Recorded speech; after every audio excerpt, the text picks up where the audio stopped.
Berat.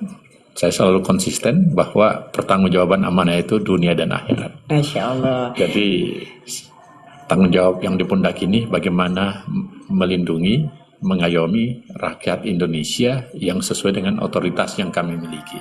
Dan kami betul-betul akan tegak lurus dengan aturan yang ada.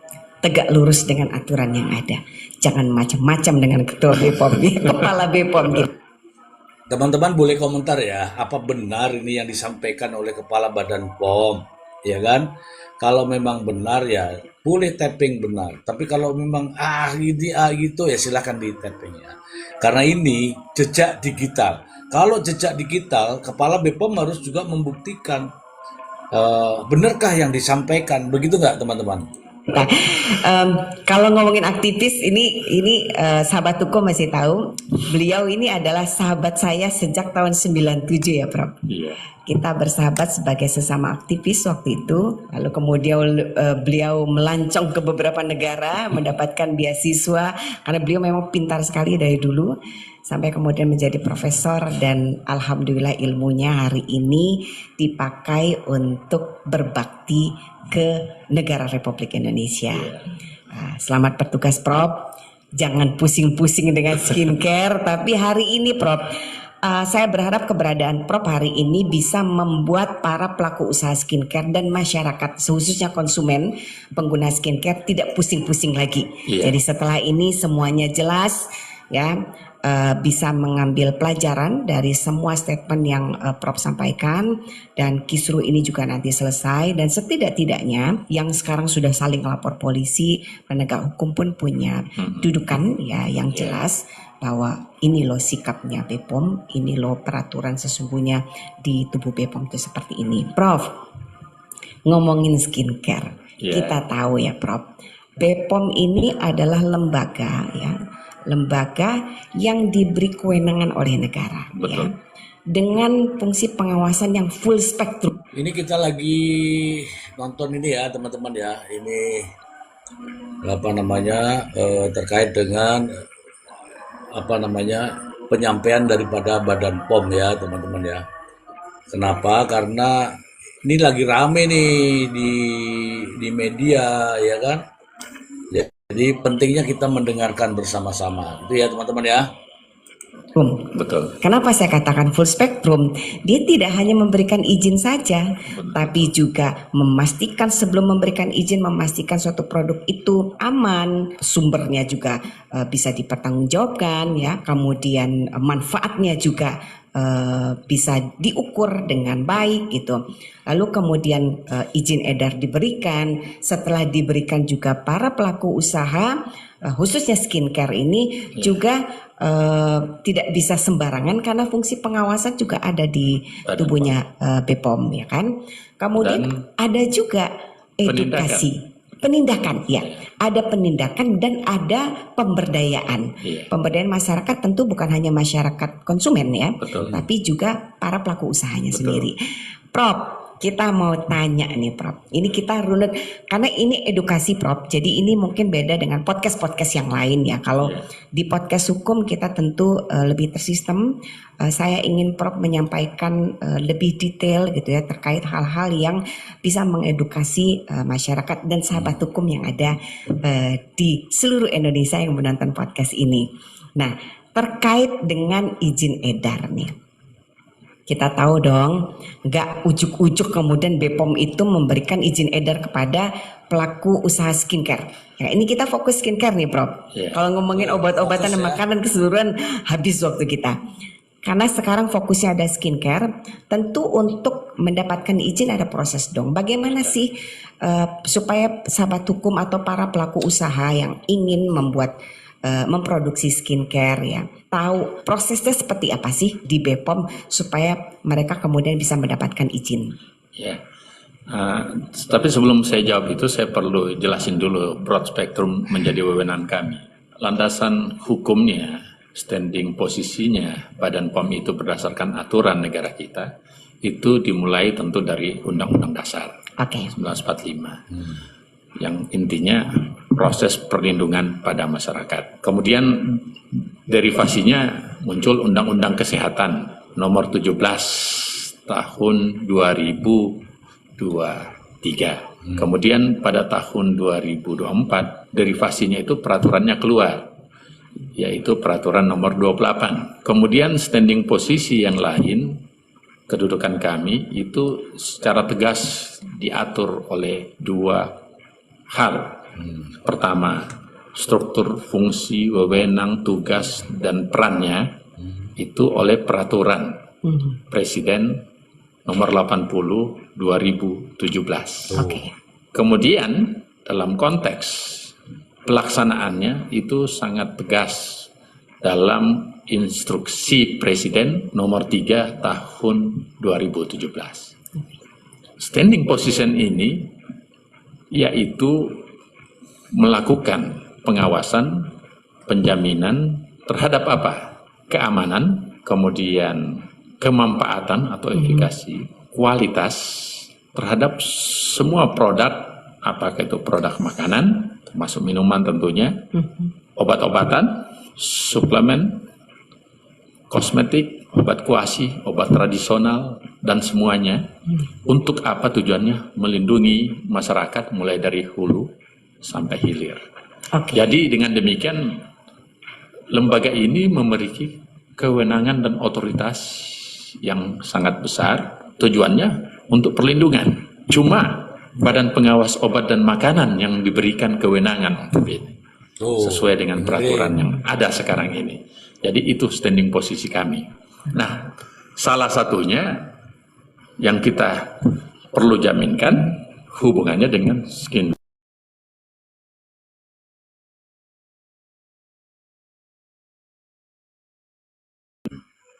Ya, hanya Badan POM yang memiliki kewenangan. Teman-teman sudah dengar sendiri kan? Ya enggak? Nah, proses di mana kalau kosmetik ini mau diregistrasi itu tidak mudah. Proses registrasinya pertama kita mengikuti kesepakatan ASEAN. ASEAN tentang notifikasi. Ya, tentu beda kalau obat, proses sistem notifikasinya beda dengan kosmetik, beda dengan suplemen, beda dengan pangan. Jadi khusus skincare yang kita sebut dengan kosmetik, sistem notifikasinya kita karena dia bersifat low risk atau risiko rendah, maka proses notifikasi itu di mana pelaku usaha mendaftarkan, meregister secara online. Secara Ya kan? online. Iya, secara online. Kemudian dia masukkan semua data-data yang dimiliki. Setelah masuk data-datanya ke pusat cara OSS yang disebut dengan itu sistem yang terpusat ya di negeri kita, maka semua data itu kemudian akan diseleksi oleh dua step sebetulnya, karena kan kita sudah menggunakan artificial intelligence juga di sistem itu. Kemudian tapi ini perlu juga diperkuat oleh sistem manual. Kita punya di situ ada namanya ketua tim kerja atau timker, tim kerja yang berhubungan dengan kosmetik. Itu yang paling penting. Jadi semua data yang ribuan, sekarang ini kan sudah hampir 1,5 juta. Merek kosmetik. Wow, 1,5 juta teman-teman. Maaf ya teman-teman ya, ini ada yang laporin saya, tapi nggak apa-apa teman-teman. Laporin tentang apalah gitulah, saya nggak tahu, nggak terlalu pusing. Oke, kita lanjutkan saja karena memang saya harus mendahului live ini. Karena kalau nggak live sekarang nanti nggak boleh lagi live, ya nggak? Merek kosmetik. Yang diregistrasi. Setelah masuk ke situ, maka tahapan berikutnya adalah tentu dievaluasi. Nah, oleh tim ini, kalau dia mengikuti menurut jalur yang tidak boleh ada obat kimia, nggak boleh, tidak boleh ada zat yang terlarang, misalnya merkuri yang berbahaya, dan semuanya. Nah, dia harus notifikasi di dalam sistem pada saat dia meregistrasi. Nah, kemudian setelah itu baru masuk ke tahap berikutnya, masuk ke direktorat. Kalau dia bermasalah, biasa direktorat, kan ada beberapa direktorat di bawah Kediputen 2. Ada yang direktorat pengawasan, direktorat registrasi, ada direktorat standarisasi dan sebagainya. Kalau dia lewat standarisasi, dia akan masuk ke registrasi kan. Nah, Direktorat Registrasi menotifikasi ini aman. Oke. Maka Ini lagi di podcastnya Ana Sofa Yuking, teman-teman. Ini sudah jelas semua, lengkap semua di sini.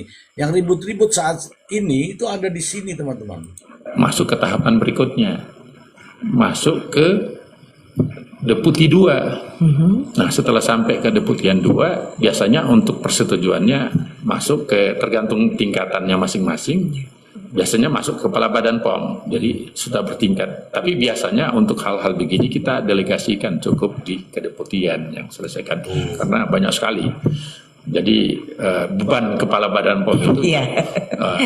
perlu didelegasikan. Delegasi Ya. Jadi tugas. yang tanda tangan biasanya itu deputi. Nah, tapi ada persetujuan dari Kepala Badan POM. Nah, setelah itu Halo Bang Dev, ini Bang Dev, dapat salam Bang Dev. Jangan ngintip-ngintip Bang Dev, nanti kena rudal. maka keluarlah yang namanya nomor izin edar. Nomor izin untuk ya menggunakan, biasanya kan nomornya NA ya. Nah, itu kepastiannya. Nah, dan kalau sudah keluar dengan itu, kita akan memperketat lagi karena ini low risk ke dalam post marketing. Kalau ada masalah misalnya karena kan kami juga melakukan yang disebut dengan sampling, Ya. pengecekan dan sebagainya. Kalau ada masalah, apakah itu laporan dari masyarakat? Tuh teman-teman, ini sudah masuk nih laporan dari masyarakat. Kalau masyarakat mau melapor, ya langsung aja ke BPOM gini. Ya, Pengguna kosmetik itu, apakah laporan dari siapapun, termasuk orang yang mereview, tapi lapornya ke kami kan? Iya. Nah, kemudian atau lewat chatting aja, lewat Instagram kami, lewat Ada hotline juga kan? ada hotline. Jadi itu akan sampai kita akan evaluasi. Ditambah kita melakukan sampling setiap bulan, itu bisa 2 kali. Setiap bulan ada sampling Sampling dari untuk tiap bulan loh tuh. ratusan ribu pengawasan itu untuk melihat apakah sama yang dia daftarkan dan dengan yang dia edarkan, yang diedarkan. Nah, yang dia produksi. Nah, tuh kan ada yang terjadi. Apakah sama yang ini kan yang diedarkan, ya kan?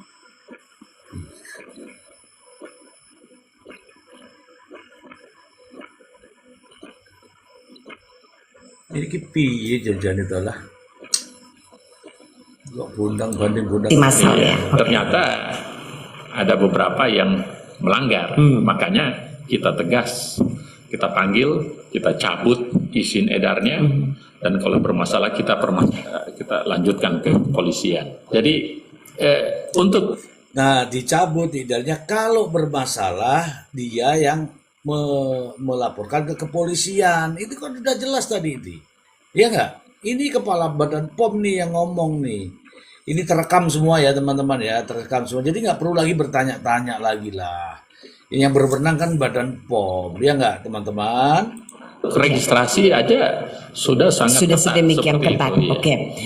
Ini kita bicara produk kosmetik ya, Pak. Iya, kosmetik. Saya kan melihat itu ada yang namanya uji laboratorium. Iya. Jadi kalau sistemnya online seperti itu, pada tahap mana kemudian BPOM harus melakukan uji laboratorium terlebih dahulu, sampai kemudian menyatakan bahwa ini oke, aman, ya kan, manfaatnya oke, mutunya oke, lalu dikeluarkan izin edar. Iya. Gitu. Nah, makanya kan itu sangat terkait. Ini kan sistem kosmetik itu terbagi 2. Ya. Ada yang diproduksi dalam negeri, ada yang impor. Ya. Nah, kalau yang impor itu Tuh, ada yang diproduksi dalam negeri, ada yang impor. Ini sudah jelas semua ini ya, teman-teman ya. Penjelasan dari Badan POM ini, teman-teman ya. Jadi saya rasa kita nggak perlu lagi bertanya-tanya ini ya, teman-teman ya. Halo, selamat malam Mr. Blind. Selamat malam, Mr. Z. Ini ya, selamat malam nih. Saya pertemukan langsung ya dengan Prof. Taruna ya. Oh iya, siap. Selamat malam, Prof. Taruna. Sehat Iya, selalu. iya, ini langsung ini. Teman-teman, saya ini yang di bawah ini yang kalau ada nama-nama yang aneh-aneh tolong diblokir saja karena dia ngelaporkan saya yang enggak itu, padahal kita kan nggak ngapa-ngapain nih. Kita dengarkan dulu ini ya, Mr. Blend ya. Siap, Mr. Z, boleh. Iya, oke ya. Impor biasanya sebelum diaplikasikan harus ada hasil labnya yang dari laboratorium yang terakreditasi atau rekognisi oleh Badan POM. Laboratorium yang terakreditasi oleh Badan POM menurut Mr. Blind. Iya, artinya sudah jelas apa yang disampaikan oleh Prof. Ikrar Taruna ya, bahwasanya lab itu harus berdasarkan atau persyaratannya adalah terakreditasi oleh Badan POM, Iya. bukan sembarangan, bukan laboratorium bebas yang bisa kita sesuka hati ngajukan sana sini, tapi Ya. sudah ada diatur oleh BPOM. Iya. Demikian, Mr. Z.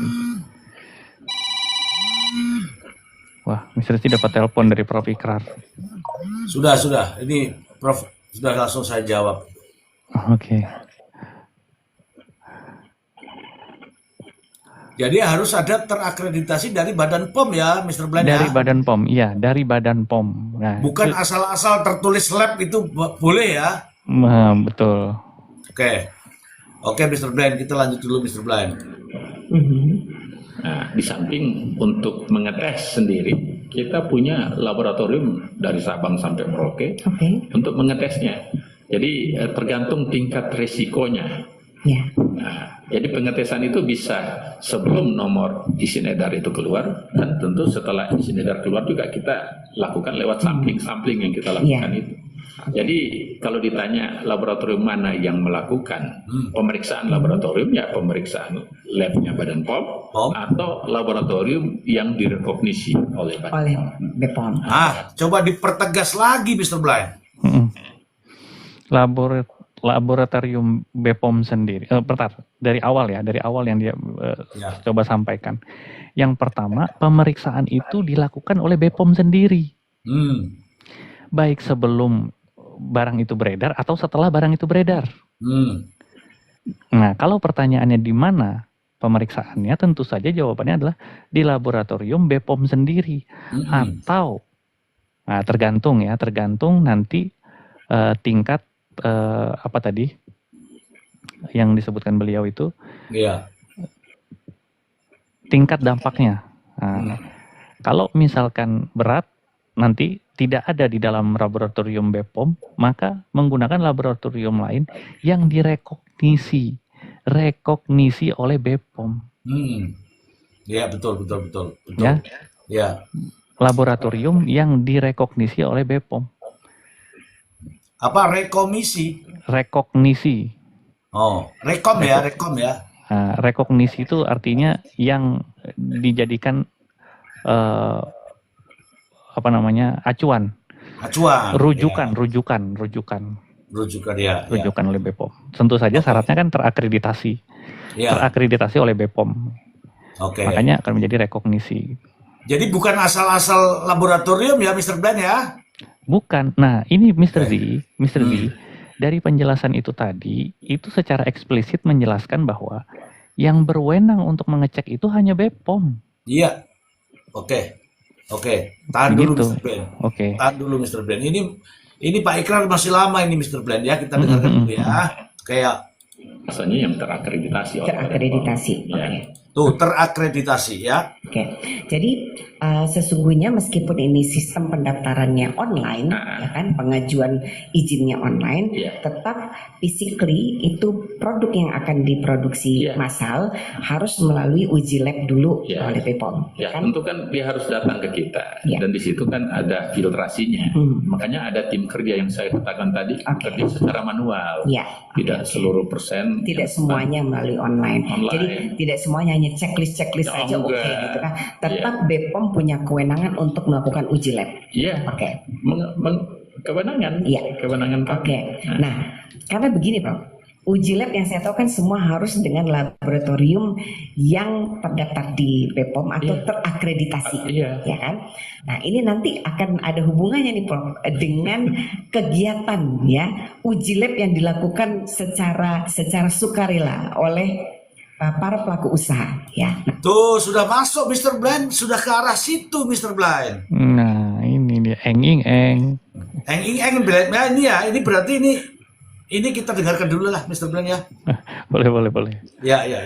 Nah, nanti kita bicarakan. Nanti. Tapi yang pasti saya sampaikan di sini kepada sahabat hukum bahwa tidak sembarangan lab boleh melakukan uji laboratorium terhadap produk. Ini tadi barusan Mr. Blind ngomong apa tuh? Tidak boleh sembarangan melakukan uji tes laboratorium. Tuh. Coba disampaikan kepada yang di sana-sana. Dengerin gitu Mr. Blind. Iya. Jadi sudah jelas sekali Kepala BPOM ya sebagai pemangku jabatan ya, pemandu regulasi itu sudah mengatakan secara tegas ini barusan kita dengar bersama-sama bahwasanya tidak boleh sembarangan menguji tes uji laboratorium terhadap produk-produk yang beredar di masyarakat. Karena itu merupakan tugas pokok dan tanggung jawab dan serta kewenangan Badan Pengawas Obat dan Makanan. Nah, oke, Mr. Blind, kita lanjut lagi Mr. Blind. Oke. Ini Mr. Blind, mohon maaf ya, ini reaction ya Mr. Blind ya. Iya, reaction, ini reaction, ya betul. Iya, reaction ya. Oke, kita lanjut lagi Mr. Blind. Yang akan diberikan izin edar oleh BPOM tentu oleh laboratorium yang memang terakreditasi diakui oleh BPOM. Oke. Direkognisi bahasa Yes. yang direkognisi oleh Badan POM. Rekomisi. Yang impor tadi kan jadi ada titipan pertanyaan juga nih Prof. Kalau impor gimana? Karena banyak sekali pelaku usaha luar Indonesia yang dia produknya nggak diproduksi di Indonesia tapi diproduksinya di luar, misalnya di China atau Korea, gitu ya. Nah, ini sudah masuk ke sini Mr. Blind. Iya, Oke ya, kita ini lagi ya. Iya. Kalau sampai di Indonesia dia akan juga melakukan uji lab. Iya. Wah, meskipun di sana sebenarnya sudah ada. Gitu. Gitu. Jadi kalau dia dari ini kan dia tidak, perusahaan luar negeri itu nggak bisa langsung mengapply untuk meregistrasi, dia harus ada perusahaan mitra di sini. Oke. Siapa yang importirnya? Importirnya inilah yang mengajukan registrasi. Nah, tentu selain dia buat secara online registrasinya, dia jelasin kan misalnya kandungannya A, B, C, D, ya kan? Nah, terus dia harus kasih sampel ke kita, sampel dalam untuk diuji, iya kan? Kalau dari sampel yang dia sebutkan misalnya A, B, C, D, itunya kandungannya, maka kami lakukan pemeriksaan di laboratorium kami untuk mengetes. Apa memang cuma itu, jangan sampai ada zat-zat lain, merkuri gitu ya, merkuri, ada obat kimia dan sebagainya. Nah, kalau sudah selesai itu dan hasilnya approval, baru kita approval, dia punya izin edar. Tuh, kalau BPOM sudah approval ya kita approval. Yang berhak melakukan approve adalah BPOM. Teman-teman simak lagi nih ya. Jadi tidak sembarangan langsung sini online langsung jual online gitu, tidak tanpa bisa. izin. Dia harus registrasi. Pada saat registrasi itu ada dua manfaatnya. Kan dia harus secara legal, berarti ada jaminan dari lembaga negara yang namanya Badan POM untuk kosmetik ini telah disahkan. Iya kan? Yang kedua ada pemasukan, tentunya ada pembayaran. Tapi pembayarannya ini bukan untuk Badan POM langsung, pendapatan non pajak langsung ke Kementerian Keuangan. Kita cuma bukan pembayaran pribadi Mr. Blind. Approve-nya ya kan lewat aja. Jadi tak ada Rp1 pun masuk ke BPOM, masuk ke kita. Biaya untuk proses ini kan kita dari APBN. APBN yang setiap tahun ada. Begitu. Jadi yang kedua manifestasinya adalah kalau dia legal, artinya kan imported ini memberikan pemasukan pendapatan ke negara kita kan.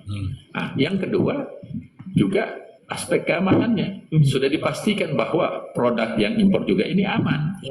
Tapi kalau tidak aman tentu kita tolak. Misalnya dia BPOM aja berani menolak. Ini bener-bener nih BPOM nih. Kita simak dulu ya teman-teman ya. mengandung merkuri, dia mengandung Zat obat kimia kimia yang obat, berbahaya. Ya. atau dia mengandung zat-zat yang berbahaya. Hmm. Kan kita punya tesnya di situ. Ya. Nah, kita tolak, tidak sahkan. Oke. Ya, gitu prosesnya. Prosesnya padat. Prof, kalau tadi ya sudah sedemikian ketatnya nih, baik itu produk impor maupun produk lokal untuk mendapatkan izin edar, tentu tidak semudah yang orang pikir. Tidak semudah. Tapi sesulit itukah ya sehingga kemudian ada desas-desus nih Prof. BPOM tuh pilih kasih katanya mengeluarkan izin. Memangnya apa sih Prof ya yang menjadi alasan BPOM sehingga kemudian ada beberapa produk yang tidak mendapatkan izin dari BPOM? Nah, ini Mr. Blind. Ini terkait perizinan Mr. Blind. Iya betul Mr. Levi. Iya. Jadi kita simak dulu ya Mr. Blind ya. Iya. Kayaknya apa yang disampaikan Mr. Blind ini benar semua di sini nih. Atau jangan-jangan Mr. Blind nih kepala BPOM. Aduh, bercanda Mr. Blind. Siap Mr. Levi. Aman. Oke, kita lanjut lagi Mr. Blind. Nanti pada poin-poin tertentu nanti Mr. Blind langsung berikan komentar ya. Ya, oke. Ya, tentu yang seperti itu karena setiap registrasi itu kan kita punya landasan. Misalnya landasan tentang produk-produk kosmetik itu jelas diatur dalam peraturan Badan Pengawas Obat dan Makanan tentang apa-apa yang bisa masuk, apa-apa yang tidak masuk, bagaimana kriterianya. Contoh paling konkret, salah satu kriteria yang disebutkan tidak boleh mengandung bahan yang berbahaya, bahan yang mengandung mikroorganisme yang bisa menimbulkan infeksi, bahan yang tidak mengandung bahan kimia obat. Kan tentu dari ribuan yang mendaftar ke kita, tahapan awalnya kan sangat jelas. Kita menggunakan artificial intelligence. Contohnya, pada saat dia daftar di situ dia sebutkan ada kandungan-kandungannya, pasti kan? Apakah kalau impor kan di labelnya kan langsung bisa disortir dari apa isinya kan? Ingredientnya. Nah tentu kalau ada ingredient yang berbahaya, dia tidak bisa masuk ke tahap berikutnya, langsung tertolak.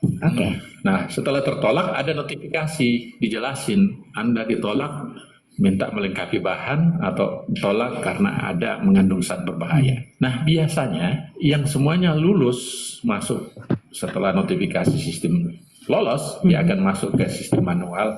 Kita punya tim evaluator, namanya tim evaluator kosmetik. Masuk tim, kita sebut tim kerja tapi disebut tim evaluator. Lulus di situ ada ketua timnya. Nanti ketua timnya itu mengatakan ini sudah lolos, lanjut ke direktorat, direktur registrasi dia akan cek lagi betul nggak tidak ada ini. Setelah dicocokkan semuanya, klarifikasi, naik ke deputi. Deputi lapor dulu ke kepala badan, ini sudah sesuai prosedur, kita kasih notifikasi lanjut, langsung ditekan sama deputi, biasanya begitu. Tapi yang biasanya yang tertolak ini tadi yang mengandung zat-zat berbahaya atau tidak sesuai aturan, ada kekurangan data, biasanya jadi lambat itu penyebabnya karena pelaku usaha sendiri. Kita misalnya notifikasi langsung kita kasih tahu lewat sistem notifikasi. Biasanya dia jawabnya ada sebulan kemudian, 1 minggu kemudian, ada sebulan kemudian, bahkan ada yang ini mungkin juga dia tidak punya data untuk menjawab. Jadi penyebabnya siapa? Sistem kami menjawab dengan cepat, tetapi pelaku usaha yang kasih lama tambat. Nah, kalau yang tertolak sama sekali ya mungkin karena mengandung zat berbahaya, makanya kita tidak akan sahkan, tidak akan mungkin masuk. Karena kan ini ribuan, tidak mungkin terfiltrasi dengan sistem itu. Kemudian timbul pertanyaan, adakah ada pilih kasih di tim kami? Maka dia akan susah, karena tim kami tidak ketemu orang. Dia cuma ketemu data-data. Nah, ternyata ketemunya hanya data-data Mr. Blind. Jadi tidak ketemu siapa pemiliknya, begitu. Benarkah begitu Mr. Blind? Betul, artinya dalam hal pengajuan pendaftaran via online, itu kan yang mengajukan siapa penanggung jawab, siapa pengajunya, Lalu kemudian data-data atau formulir yang sudah disediakan oleh BPOM. Nah, verifikatornya tadi disebut sama Prof. Ikrar, itu verifikatornya di antara secara manual itu juga ada menggunakan artificial intelligence. Artinya di tahap awal BPOM sudah melakukan filtrasi, penyaringan. By data saja sudah ada penyaringannya. Jadi, mohon maaf ini teman-teman ya, isu-isu mengandung merkuri dan hidrokuinon atau zat-zat berbahaya itu saya rasa ketika sudah dikeluarkan notifikasi perizinannya oleh BPOM, kecil kemungkinannya barang itu masih mengandung hal-hal yang dimaksud. Karena filtrasinya sudah ada di awal. Begitu Mr. Z. Jadi ini harus disampaikan juga ke masyarakat gitu loh. Oke. Ini sangat menarik ini Mr. Blank karena dibuka semua ini Mr. Blank. Betul. Alurnya dibuka ini. Ya, prosedur pemberian registrasi atau nomor apa namanya tadi itu? NA. Nomor NA ya. Izin edar ya. Ya. Oke, kita simak lagi ya teman-teman ya. Mr. Blank kita simak. Kemudian bagaimana caranya dia bicara, dan tidak mungkin kalau dia melakukan, tim kami ini, pegawai kami mau melakukan, oke saya percepat kamu kalau kamu ini akan tercatat.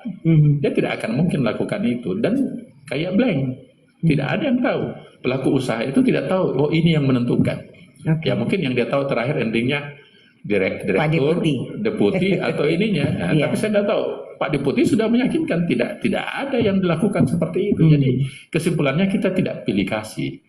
Sistem kita adalah menggunakan sistem yang betul-betul bisa menjamin, karena sekali lagi Badan Pengawas Obat dan Makanan itu jamin. Jadi kalau sudah ada stempelnya Badan POM, berarti itu jaminan keamanan. Wah, itu dia. Stempelnya. Itu dia kata kuncinya. Ya. BPOM adalah penjamin. Iya. Itu kata kuncinya ya. Jadi teman-teman, jika ada barang bermasalah, siapa yang harus bertanggung jawab dan dimintai pertanggungjawaban pertama kali? Badan POM. Sebagai penjamin. Oke. Saya informasikan kepada teman-teman ya. Ini ada teman-teman yang agak nggak suka sama saya. Ternyata akun saya itu dilaporkan. Sehingga itu penontonnya itu stuck di situ. Biasa. Tapi nggak apa-apa teman-teman, karena saya live ini produknya bukan untuk produk TikTok saja, tetapi untuk di sana Mr. Blaine, untuk yang satunya Mr. Blaine. Oke? Ya. Oke. Kita lanjut lagi ya Mr. Blaine.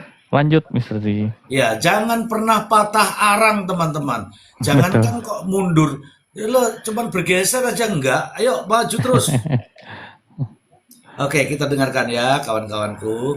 Mutu dan manfaat. Oke. Dan disitulah perlindungan kan? Yes.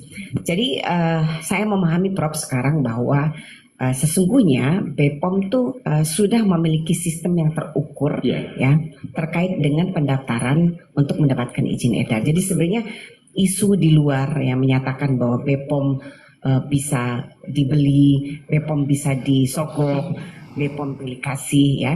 Sesungguhnya itu terjawab sudah bahwa sistemnya saja sudah sedemikian ketatnya ya kan, dan semuanya itu online ya, berbasis pada data dan tidak ada transaksi antara person to person. Oke. Nah, kalau di luar itu bisa dijamin ya Prof ya? Nggak ada deal-dealnya gitu Prof. Kan begini, saya ini termasuk Kepala Badan Pengawas Obat dan Makanan yang baru. Saya baru 4 bulanan. Tapi saya sudah hampir kelilingi seluruh Indonesia. Wow. Saya bertemu dengan kepala balai besar, Loka, dari Sabang sampai Merauke. Karena saya lebih banyak keliling. Saya mau ingin ikutin kerjanya Jenderal Yusuf. Kepala itu harus di lapangan. Betul. Jangan cuma di depan meja. Nah, ini kata-katanya kepala itu di lapangan. Kapan ketemu di lapangan, Mr. Blind? Ya, dia mengikuti filosofi atau falsafahnya Jenderal M. Yusuf ya. Ya beda Pak, Bapak Kepala Badan, beliau itu Jenderal, kepala TNI. Kalau di lapangan memang harus melihat satuan-satuan. Nah kalau Bapak kan tetap kinerjanya tetap sebagai kepala Pak, Pak Prof. Ya jadi memang harus menyusun semuanya itu bekerjanya terkoordinir gitu. Iya, iya. Ya jangan, ya jangan hanya di kantor saja lah. Maksudnya jalan-jalan juga ke ini toko-toko kosmetik ya kan? Betul, terutama yang online ini. Iya, Hmm. gitu. Gimana sih Pak? Ayo Pak, ngomong lagi Pak, silakan. Saya dapatin ternyata ada semacam broker-broker di luar Oke. atau yang disebut apalah namanya yang Jadi memang ada broker di luar yang mencoba menakut-nakuti lewat memanfaatkan ketidaktahuan. memanfaatkan ketidaktahuan. Ini Mr. Bland. Banyak masyarakat yang tidak tahu ini Mr. Bland. Harus lapor kemana Mr. Bland? Nah, akhirnya disadari sendiri oleh BPOM. Ya. Ketidaktahuan masyarakat dijadikan alat untuk menakut-nakuti Hmm. oknum-oknum yang tidak bertanggung jawab. Tuh. Nah, seharusnya seperti apa kita, Profesor? Seharusnya BPOM juga gencar melakukan sosialisasi, Hmm. ya. Nah, tapi itu nanti berkaitan dengan apa yang sudah kita bahas sebelumnya, Mr. Z, di Baik, Peraturan BPOM nomor 16 tahun 2025. baik, baik. Ini biar dia tidak mangap terus nih Mr. Bland. Saya lanjutkan lagi ya Mr. Bland ya. Iya, oke. Nah, kasihan nih mangap terus Mr. Bland, kasihan tuh. Teman-teman kasihan nggak? Ica kasihan nggak itu Ca? Iya, Mr. Z. Oke, ya kita lanjut lagi ya. Nah, contohnya kasus yang kami dapatkan di Medan, ada sebuah produk kosmetik yang sebetulnya itu bisa selesai karena semuanya normal. Itu cuma bisa 2 minggu dia sudah bisa keluar. Harusnya. Tapi ditakut-takutin sama broker itu, kan Pak Martin namanya. Iya. Saya punya kepala balai besar. Martin. Ada orang kebetulan temannya Pak Martin yang mau mendaftar. Sebelumnya dia tidak mau mendaftar langsung ke Badan POM karena dia takut bahwa Badan POM itu rumit, susah dan perlu sebagainya. uang besar supaya dapat Dia izin gitu lewat kan. broker. Ternyata brokernya ini yang tidak daftar. Jadi karena ketidaktahuan. Yes. Bukan di Badan POM-nya, tapi ada orang-orang tertentu yang memanfaatkan situasi ketidaktahuan itu. Tapi yang jelas Badan POM jamin. Kita tidak mau menyewa dan kita tidak mau bahkan kita larang orang itu lewat broker langsung saja. Kita tidak butuh perantara. Nah, dengar baik-baik. Iya. Ini penting sekali, Iya. Prof, ya.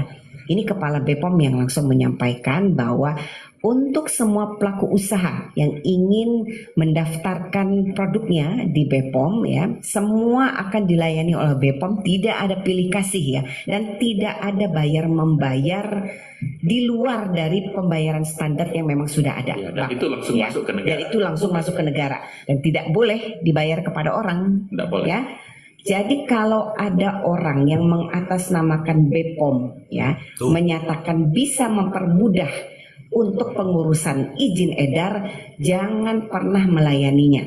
Karena BPOM sudah dengan terbuka menyatakan semuanya sistemnya sudah terukur, semuanya sistemnya online, tidak pernah ada pertemuan person to person ya.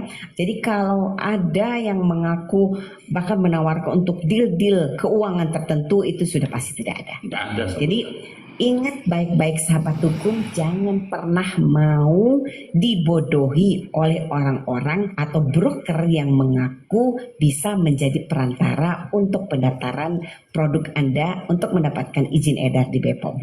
Gitu. Ini penting nih. Ada komentar Mr. Bland, silakan. Ya, artinya tadi seperti yang saya bilang, Mr. Z, BPOM ini harus sesegera mungkin ya membenahi kembali sistem sosialisasi dari BPOM itu sendiri. Artinya banyak orang yang tidak tahu, masyarakat ya, bukan hanya pelaku usaha, tapi masyarakat umum juga wajib tahu. Kenapa aku bilang wajib tahu? Karena masyarakat umum ini adalah konsumen. Konsumen itu harus tahu prosedur, ya, aturan BPOM. Supaya apa? Supaya tidak ada celah-celah itu dimanfaatkan oleh orang-orang yang tidak bertanggung jawab untuk memanipulasi demi kepentingan pribadi. Contoh sederhana ya. Ya, contoh sederhananya adalah bagaimana ketika tadi Kepala BPOM menjelaskan dengan gamblang aturan atau tata cara mendaftarkan sampai mendapatkan izin edar. Iya. Nah, dari situ aja sudah bisa kita ambil kesimpulan.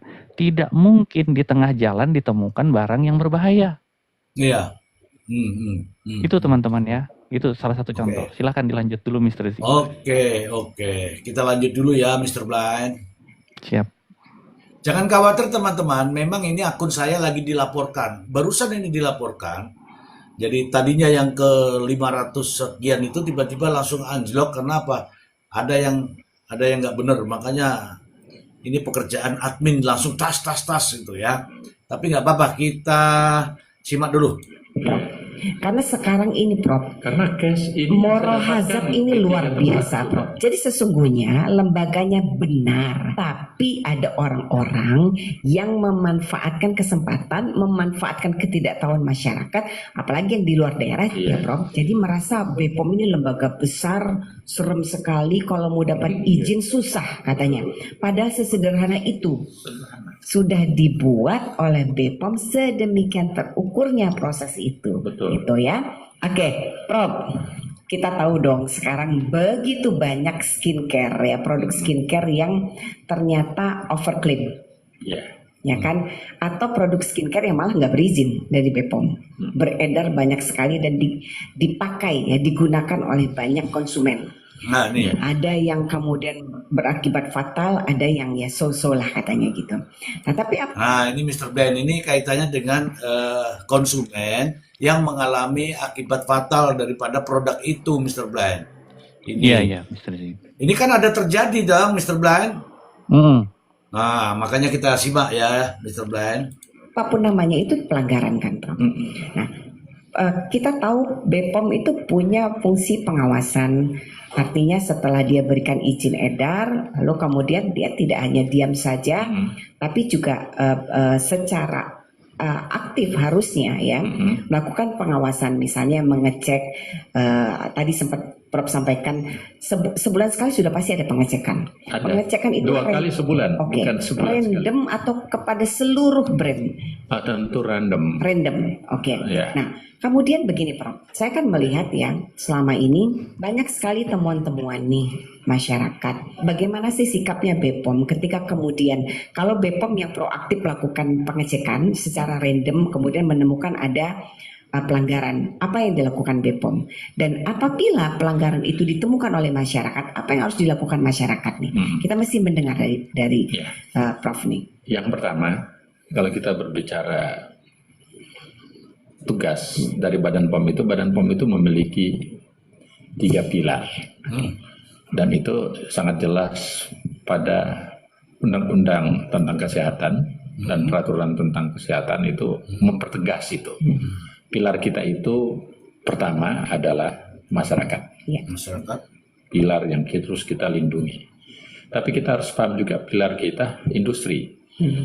Ada ratusan ribu industri di bawah kami untuk kita lindungi. Dan tentu pilar pemerintah, government, regulator. Jadi dengan konteks ini hubungannya dengan skincare dan produk. Kalau misalnya secara kelembagaan yang ditugaskan untuk melakukan tugas itu adalah negara tentunya, pilar pemerintah. Tugasnya apa? Untuk melindungi masyarakat secara keseluruhan. Nah sekarang jika ada produk yang masyarakat tidak puas atau masyarakat merasa dirugikan atau dia menemukan ketidaksesuaian, itu juga masyarakat bisa melakukan. Tetapi hasil yang dievaluasi oleh masyarakat itu dilaporkan ke kami. Nah, sampai di sini dulu Mr. Glenn. Tak boleh dia melakukan, tetapi hasilnya ke kami. Silakan Mr. Glenn. Ya, jadi masyarakat itu memang dilibatkan dalam pengawasan. Ya, sebagai pengawas eksternal. Tapi bukan berarti bisa semena-mena melakukan penindakan. Ya, tetap harus dilaporkan apapun bentuknya. Apapun bentuknya harus dilaporkan kepada BPOM karena di dalam BPOM sendiri ada evaluator. Ada tim evaluator, ada tim penyidik, ada penyidik PNS di dalam situ yang menindak nantinya ya, menyusun, merumuskan pelanggarannya seperti apa, ketidaksesuaiannya seperti apa, maka akan dirilis oleh BPOM sendiri. Oke. Karena akan ada validasi ya. Kemudian berkekuatan hukum. Iya. Dan bisa dipertanggungjawabkan, itu yang paling penting. Itu yang penting ya. Oke, Mr. Ben, kita simak dulu lagi ya, Mr. Ben ya, yang jelas sudah ada di situ ya. Ya.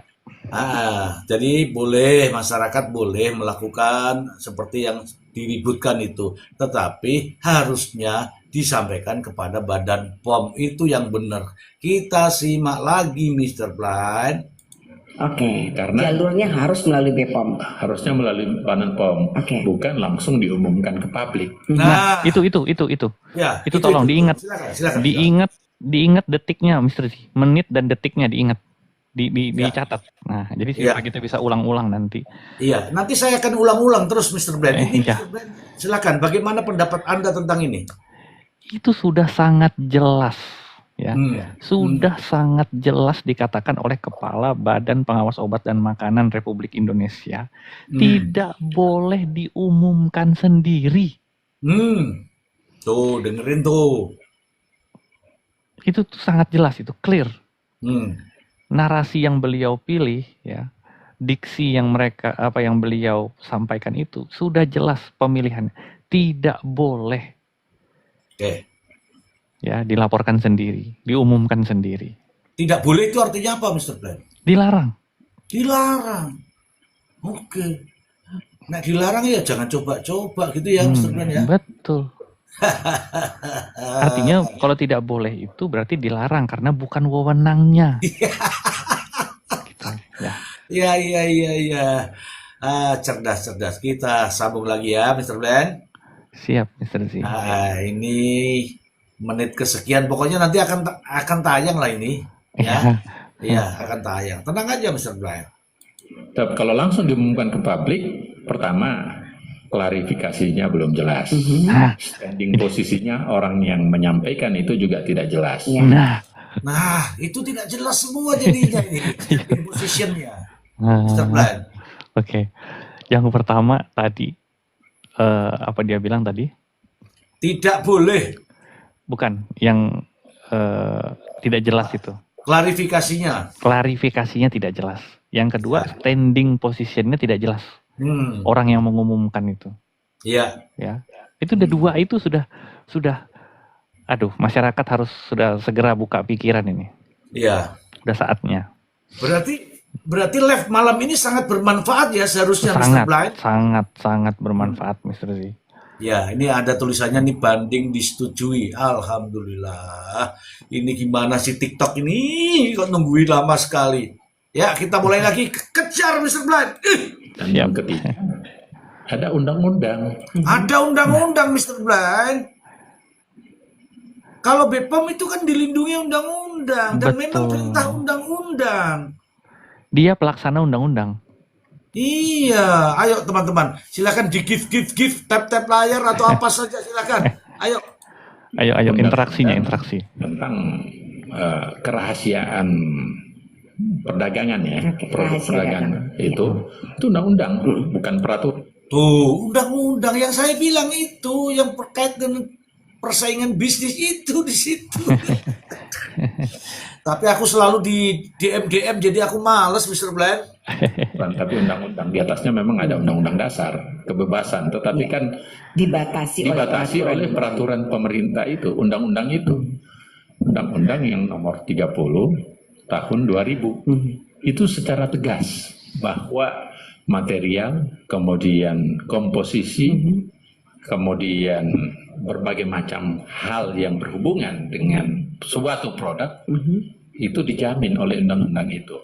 Siapa saja kerahasiaannya dijamin. Yang mengungkap di luar standing kewenangannya itu hukumannya cukup besar. Ya. Loh, ini yang melapor tuh dirahasiakan, tapi kalau ada orang bikin malah menunjukkan dirinya, Mr. Brian.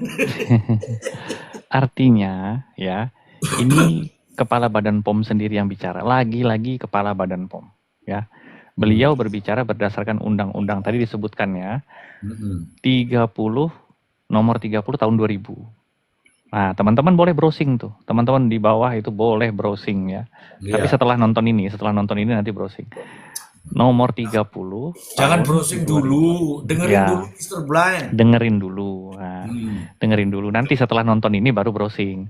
Ya. Nah, tapi catat ya, Undang-Undang nomor 30 tahun 2000. Di situ menyatakan segala sesuatu yang berkaitan dengan komposisi, bahan-bahan, ya, dan segala sesuatu yang berkaitan dengan produk tersebut dilindungi oleh undang-undang kerahasiaannya. Artinya siapapun yang menyampaikan itu tanpa kejelasan standing positionnya atau kewenangannya melanggar undang-undang tersebut, dan itu ada ancamannya cukup besar loh, kata Prof Ikrar. Ini ya, ada materi baru nanti yang kita akan diskusikan. Siap, lanjut Mr. Z. Iya, aku dilaporkan lagi nih. Ayo teman-teman yang jadi moderator, itu ada orang ini. Aduh, selamat malam Bang Dev. Aku dilaporkan lagi Mr. Blind. ini resiko perjuangan kita Mr. Z, Iya. menyampaikan kebenaran itu. Iya, tapi nggak apa-apa Mr. Blind karena sasarannya bukan ini Mr. Blind ya. Siap. Oke ya. Kita lanjut lagi. 2 tahun penjara. Nah, 2 tahun jadi penjara. supaya teman-teman terjalankan aspirasinya karena merasa dirugikan, atau mungkin tidak perlu merasa dirugikan tapi mengetahui, masuk aja lewat Badan POM. Nanti Badan POM-nya menindaklanjuti. Dan Stop sampai di sini. Monggo Mr. Blind. Lagi-lagi disampaikan langsung oleh kepala badan POM. Kecurigaan saja. Jangan buru-buru mau mengatakan apapun. Kecurigaan saja. Itu sudah harus dilaporkan pada BPOM. Misal Anda curiga nih, laporkan pada BPOM. Oke. Ya. Nanti BPOM lah yang akan menindaklanjuti. Bukan kita apapun sendiri. Itu kan kewenangannya. Iya, bukan kita sendiri. Gitu. Oke. Bagaimana Bang Dev?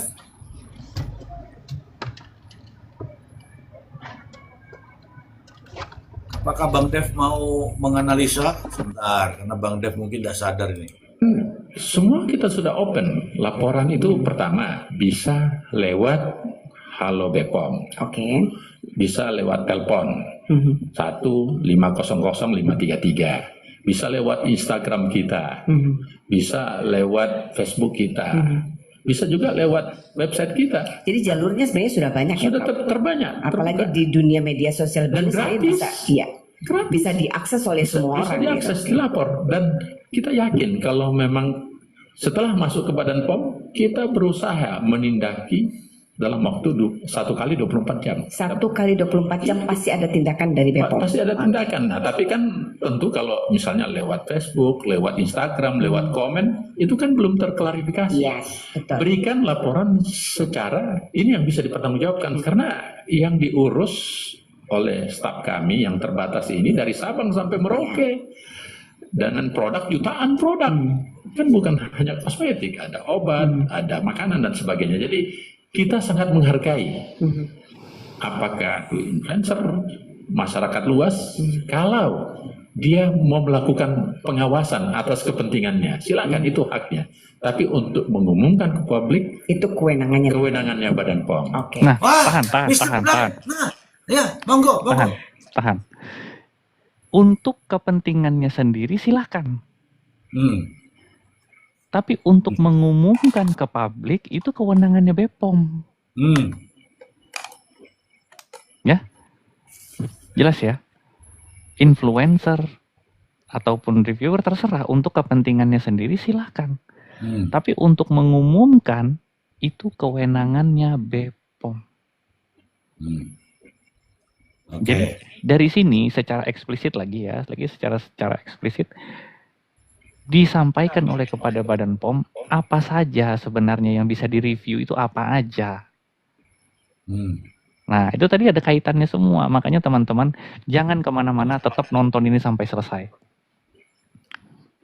Oke, oke, oke. Saya lanjut lagi ya, Mr. Plan ya. Lanjut, Mr. Z. Mohon izin. Oke. Itu Jadi, di situ. jadi begini, sahabat hukum ya, ini menjadi perhatian juga untuk para influencer maupun dokter yang melakukan review selama ini ya. Langsung disebut. Lanjut lagi ya. Sesungguhnya boleh-boleh saja untuk kepentingan pribadi ya, kepentingan pribadi atau kepentingan edukasi boleh-boleh saja, tetapi tetap ada verifikasi atas apapun yang akan disampaikan. Nah, kalau ini sudah berkaitan dengan apakah produk ini melanggar atau tidak, tentu itu kewenangan BPOM untuk menentukan. Betul. Apakah ini melanggar atau tidak, apakah ini overclaim atau tidak. Betul. Nah, tentu tadi saya setuju tuh Prof. Kalau ada masyarakat yang mau mengadu, tentu bukan hanya sekedar Pak BPOM ini kabarnya ada begini, nggak bisa begitu. Kan harus ada data yang lengkap, ya kan? Dan itu bisa diuji oleh BPOM. Nah, soal pengujian ini Prof, kalau misalnya ada pengaduan nih Prof, BPOM saya menemukan fakta di lapangan misalnya ada 10 produk misalnya dari 10 brand saya sudah lakukan uji sukarela di laboratorium yang tidak terakreditasi oleh BPOM. Hasilnya begini, saya sampaikan ke BPOM mohon untuk ditindaklanjuti. Itu pasti ditindaklanjuti Pasti dalam waktu 1 kali 24 jam. 1 kali 24. Wah. Ini kayaknya menyenangkan ini Mr. Plan kalau 1 kali 24 jam. Ayo Mr. Plan, silakan. Betul. Artinya penerimaan laporan awal itu bukan sekedar Pak, saya curiga ini barang begini-begini, bukan. Tapi melampirkan data, melampirkan bukti, lalu kemudian dalam 1 kali 24 jam BPOM akan menindaklanjuti dalam tanda kutip ya, merespon. Artinya laporan itu diterima. Lalu kemudian nanti berlanjut prosesnya adalah verifikasi terhadap data yang sudah disampaikan kepada BPOM. Tapi sudah dijamin oleh Kepala BPOM pasti akan direspon dalam 1 kali 24 jam. Artinya laporan itu pasti diterima. Kalau ya, ini kalau lagi, kalau data yang disampaikan itu lengkap. Bukan sekedar surat kaleng atau dugaan atau apa istilahnya tuduhan yang tidak ada dasarnya gitu. Tapi yang perlu kita tekankan di sini adalah ketika misalkan menyampaikan dengan data yang lengkap, maka BPOM tadi melalui Kepala BPOM mengatakan akan direspon, akan ditindaklanjuti dalam 1 kali 24 jam. Artinya langsung mendapatkan respon, mendapatkan tanggapan. Bukan berarti 1 kali 24 jam langsung keluar hasil ya. Bukan. Artinya responnya itu sudah dijanjikan atau dijamin oleh Kepala BPOM sendiri. Dilanjut Mr. Z. Oke, ini teman-teman, ini memang rekaman, tapi niat baik ini daripada bertanya-bertanya, mendingan dengarkan sendiri, ya. Kalau didengarkan langsung dari orang yang sebagai pejabat, tentu saja kita bisa pertanyakan, begitu kan?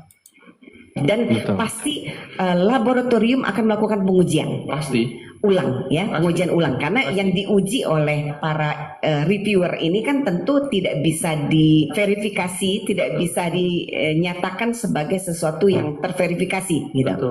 Jadi harus BPOM yang melakukan pengujian itu.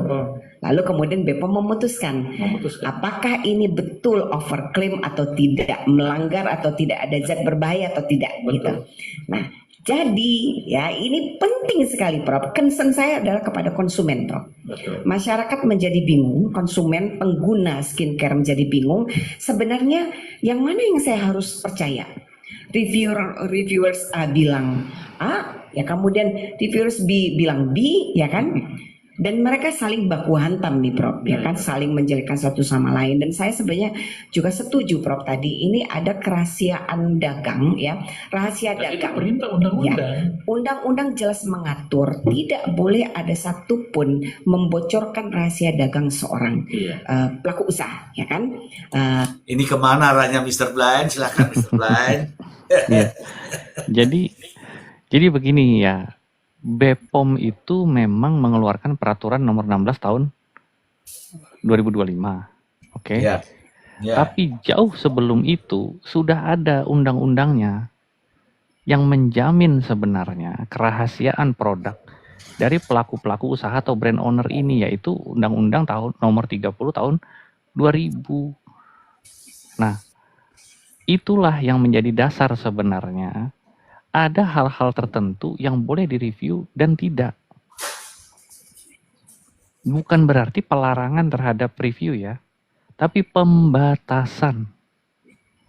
Nih, ini perlu digarisbawahi, pembatasan tentang review. Pertanyaannya sederhana, kalau BPOM saja mengeluarkan data atau merilis itu harus terverifikasi, lalu apa yang dilakukan review ini siapa yang memverifikasi? Kalau kita percaya sama reviewer berarti kita percaya sama sesuatu yang belum terverifikasi. Itu ya teman-teman. Jadi, dan ini saya mau menggarisbawahi juga satu. Ini memang betul rekaman lama. Betul, ini rekaman lama. Ya. Tapi wajib kita sampaikan setiap waktu sebagai pengingat. Ingat ya teman-teman, Undang-Undang Dasar itu ya dibuat tahun 45, tapi dipakai sampai sekarang. Ya. Iya. Jadi nggak usah berpikir bahwa wah ini mentang-mentang rekaman lama terus tidak berlaku gitu. Wah, Anda salah. Iya. Gitu. Iya. Silakan Mr. Iya. Iya, saya hanya mau bilang meskipun lama, bukan lama sih sebenarnya, meskipun lama tapi sudah ditonton apa belum itu. Kita lanjut Mr. Bland. Siap. Dan ini juga saya melihat begini Prof, terkait dengan laporan nih Prof. Ada yang menyampaikan sampai juga ke kita, gimana kita mau laporan gitu kan, BPOM-nya mana gitu. Nah, padahal sebenarnya saya baru dengar nih Prof, sudah banyak sekali ternyata salurannya gitu ya. Apalagi di dunia media sosial sekarang semua bisa melaporkan dengan segala macam platform ya kan. Dan BPOM pasti akan menindaklanjuti kalau dengan catatan nih sahabat hukum ya, kalau ada data yang bisa diverifikasi. Jadi bukan katanya-katanya gitu ya Prof, bisa dipertanggungjawabkan datanya. Oke, saya tuh baru tahu Prof. Jadi penting sekali sahabat hukum supaya nggak bingung lagi nih Prof, saya harus kemana, saya harus mengapain gitu. Nah, kalau melapor ke Badan POM dijamin kerahasiaan lapor kita jaga. Nah itu penting juga. Iya. Jadi jangan sampai akhirnya yang melapor malah dia nanti dipidana. Enggak, kita jaga. Gitu. Oke. Kita akan jaga Kerahasiaannya kita ya. lindungi pelapor. Oke. Nah, makanya saya bilang lapornya ke BPOM. Silakan Mr. Bland. Ya. Artinya begini. Ketika kita melapor ke BPOM, ya, kita melaksanakan tugas kita. Oke. Sebagai pengawas eksternal, membantu BPOM. Kita hanya sebagai perpanjangan tangan BPOM untuk mengawasi, bukan untuk menindak, bukan untuk menindaklanjuti. Tugas kita cuma hanya mengawasi. Begitu kita melihat atau mencurigai sesuatu, kita laporkan kepada BPOM, maka BPOM nanti yang akan memproses lebih lanjut. Karena kembali lagi, apapun yang keluar dari BPOM nantinya, maka itu sudah terverifikasi dan sudah tervalidasi. Valid dan verified. Nah, itu artinya bisa dipertanggungjawabkan. Jawabkan, oke. Kita sambung lagi ya. Boleh. Nih Prof, kalau sudah terbukti nih Prof, ada pelanggaran. Misal nih Prof, ada zat berbahaya di dalamnya. Itu pidana Prof. Jelas itu pidana. Apa yang dilakukan oleh BPOM? Nah, saya mau tunjukkan dulu data ya. Oke. Bagaimana kita sudah bertindak selama ini. Untuk tahun kemarin, ada sebetulnya pelaporan, itu banyak sekali pelaporan. Ada 1000-an pelaporan. Oke. Nah, tetapi yang kita verifikasi benar adanya adalah 282. Oke. Kita naikkan statusnya. 282 ini kita beri peringatan, kita cabut izin edarnya, dan dari 282 ini kami bertindak sampai pada tingkat karena dia merugikan orang lain, berbahaya bagi masyarakat, kita lanjutkan ke polisi. Kita Karena ada lapor unsur pidana. pro justisia. Oke. Dan- Apa unsur pidana yang membuat kemudian BPOM melaporkan ke polisi? Pertama, yang Tahan. berbahaya. Ya. Silakan, Mr. Brian. BPOM yang melaporkan ke polisi. Nah, Ingat ya, BPOM yang melaporkan ke polisi. Pro justisia. Ulang lagi ya, BPOM yang melaporkan ke polisi. apabila ditemukan adanya unsur pidana, maka BPOM yang melaporkan ke polisi. Jelas ya teman-teman, itu tadi pernyataannya Kepala BPOM. Lanjut Mr. Z. Nah, begitu Mr. Ben, kalau saya ini langsung di-cut ya. Ya, Ya, Oke. misalnya Merkuri, kita lapor. Bagaimana saya obok-obok di Makassar sana, itu yang mereka sudah Siapa aku nih? Siapa aku? bertahun-tahun tidak ada yang obok-obok, saya tegas, saya bicara dengan Kapolda atas instruksi Pak Kapolri, ditindakin. Oke. Sudah P21 sekarang. Oke. Dan ada yang sudah final, bahkan sudah dihukum beberapa bulan ingkrah, beberapa bulan penjara. Jadi kita tidak main-main, kita tegas. Jadi kesimpulannya, Badan POM selama ini semua yang dilaporkan ke kami itu kita bertindak, kita verifikasi, kita mungkin jawab, ya kan? Kemudian kita lanjutkan kepada verifikasi lokasi yang terjadi dan ada 282 sampai pada tindakan mulai dari administrasi dan seterusnya, dan dari situ juga ada 91 yang pro justisia.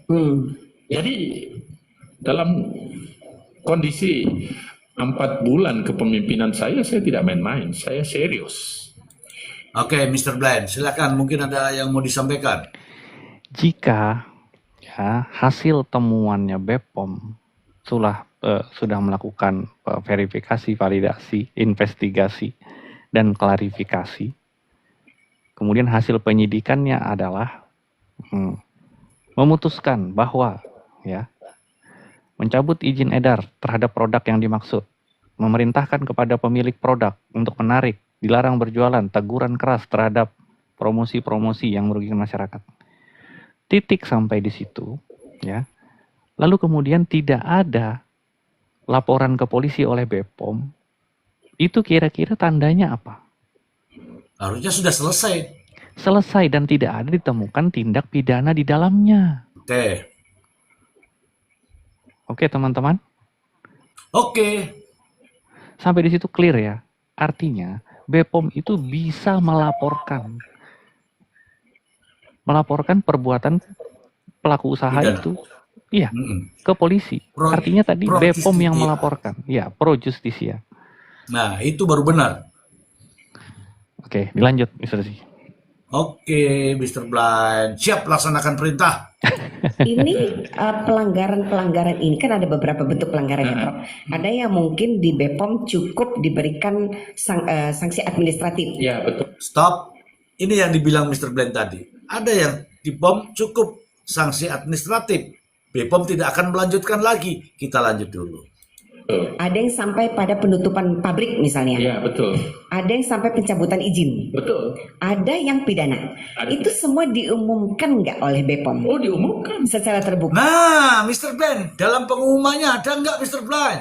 Tidak ada. Selama ini yang kita ini mengerucut pada beberapa produk ya, yang ramai sekali itu tidak ada dilapor atau diumumkan oleh Badan POM mengenai tindak pidananya.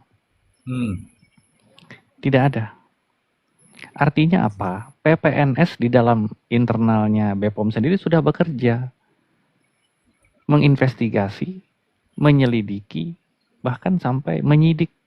Nah, kemudian memutuskan, memberikan hasil temuan mereka, hasil penyidikan mereka diberikan kepada kepala Badan POM, kemudian dilaporkan, kemudian diumumkan. Nah, dari berbagai tadi yang disebutkan sanksinya, mulai dari teguran, lalu kemudian pencabutan izin edar, bahkan sampai penutupan pabrik, ya kan? Bahkan sampai